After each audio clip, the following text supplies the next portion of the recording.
See, Rani, the HRD minister yesterday, rather resolving the issue and be sensitive and human, but she started speaking lies, started spreading the lies. It's uncalled for a minister. She's saying that there was Dalit professor who was headed the investigation team of subcommittee of Executive Council, which is blatantly a lie on the face of Smriti Irani. That's the reason the Dalit professors tended to resign, because she is misquoted, misled the nation as a minister, spreading factually incorrect evidences which were there.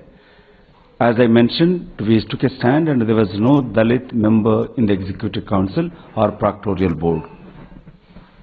The second lie she put in front of the nation is about a Congress MP Hanumanth Rao's letter, saying that in that letter that he has raised the Dalit students' suicides in the university campus of Hyderabad University, which is another blatant lie.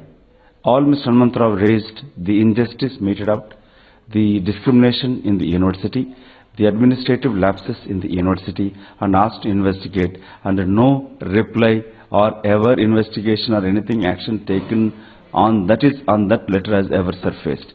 But she was quoting that Hanumanth Rao has also raised this Dalit issue and hiding the fact, and again she's trying to take a shelter on the High Court decision, saying that it is in sub judice.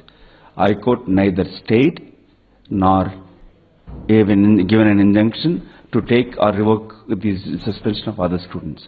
The problem here, the minister who doesn't understand difference between a certificate and a degree.